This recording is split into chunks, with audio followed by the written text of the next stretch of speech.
The Silk Road is a marvelous historical trade route, connecting the East with the West, and is a tourist route that attracts numerous tourists.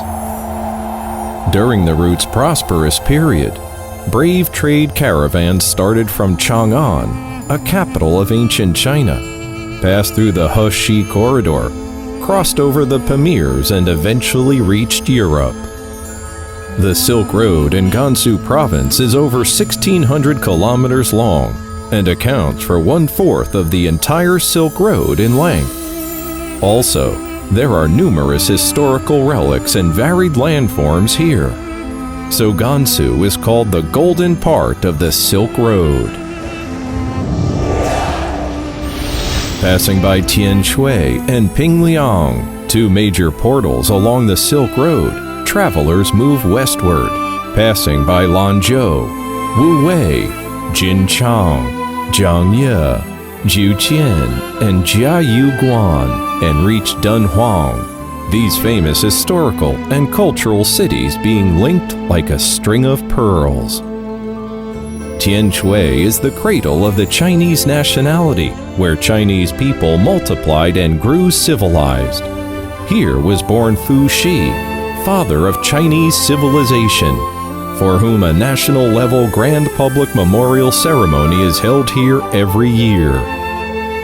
In Meiji Mountain, which looks like a stack of wheat, there are over 7,000 sculptures made in different Chinese dynasties. Here, tourists can have an overview of the artistic history of Chinese Buddhism and enjoy the most exquisite Chinese sculptures. Kongtong Mountain in Pingliang is renowned as the #1 mountain of Taoism. It is the mythical site where the Yellow Emperor, also known as Huangdi, or his given name, Xuan Yuan, sought advice on administering the country and how to stay in good health from Guanchengzi, the progenitor of Taoism. Lanzhou is the only provincial capital that the Yellow River passes through. The beef noodles here deeply impress the never-satiated tourists. The beef noodles, the Xinjiang Opera, the ancient water wheels and the sheep-hide rafts constitute a scene of unique folk customs in the city. The Yellow River originates in Qinghai and takes shape in Gansu, as it flows for 913 kilometers through Gansu province and forms various wonderfully engraved landscapes by eroding the banks. The Yellow River Stone Forest in Jingtai is a grand and magnificent canyon stone forest within the long, winding Yellow River. In northern China, there are 3 gorges of the Yellow River, whereas in southern China, there are 3 gorges of the Changjiang River.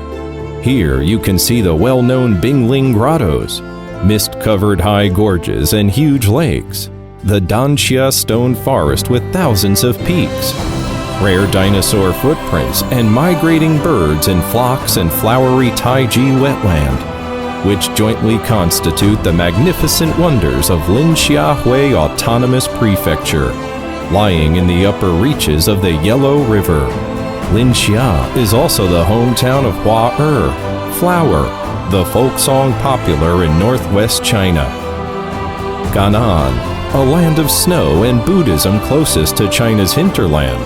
If one could say that life is a predestined yet unexpected meeting, let's come here to feel the power of faith and experience a land that lies between a fluctuant mountain chain and extensively shaded steppe to feel our souls soar free. Heading westward from Lanzhou, we enter the well-known He corridor. Wuwei is an ancient city with a history of over 2,000 years. The well-known galloping horse treading on a flying swallow, unearthed here, has become the tourism sign of the country. It is the legendary flying horse. The Baita Temple in Wuwei witnessed the history that Tibet was included in China. The sea of fragrant lavender make Jinchang China's nickel capital, the most romantic tourist destination along the He corridor. Without a look at the snow on top of Qinlian Mountain, you may mistake Gansu for a place in the south of the Yangtze River. These two poetic lines talk about Zhangye, an oasis in the Gobi Desert, which is well known for its colorful rock mountains in the Zhangye Danxie Landform Geological Park, one of the world's top 10 geographic wonders. In addition, in Zhangye, there is the largest and oldest royal stud farm in Asia. In ancient times, there were flying apsaras, and in modern times, there is the aerospace industry. This makes a vivid description of Juqian. Juqian, a city closely related to alcohol.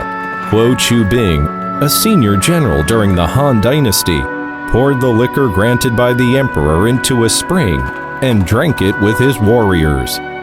Since then, the city has been called Juqian. If one heads westward along the Heshi corridor, one can see the ancient Silk Road and the Great Wall, which meet at the foot of a snow-capped mountain in Jiayuguan.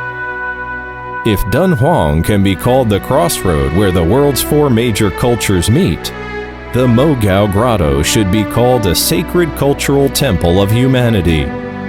The Mogao Grottos consist of over 700 caves, over 2,400 sculptures, 4,500 square meters of wall paintings, and over 50,000 Dunhuang documents, constituting a Buddhist paradise in the oasis of the Gobi Desert. Here we have a travel back to 2,000 years ago.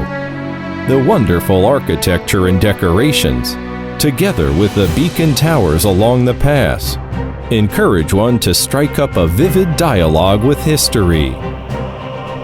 The long winding camel caravans, the never-ceasing crescent spring, and the wonderful Great Yardan landform are all breathtaking.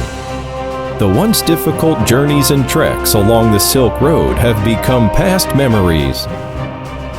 The Baolan high-speed rail has solved the last kilometer problem for China's high-speed rails traversing from east to west, forming a high-speed rail Silk Road in western China. Perceiving 1,000 years at one step, covering 10,000 li at a glimpse, the once arduous trek and trudging journey on the Silk Road has become memory of yesterday. Today, countless tourists from home and abroad are going on the golden section of the road, seeking a spiritual homeland of the Silk Road civilization and recording a new chapter of communication in human civilization. Harmonized Silk Road, beautiful Gansu.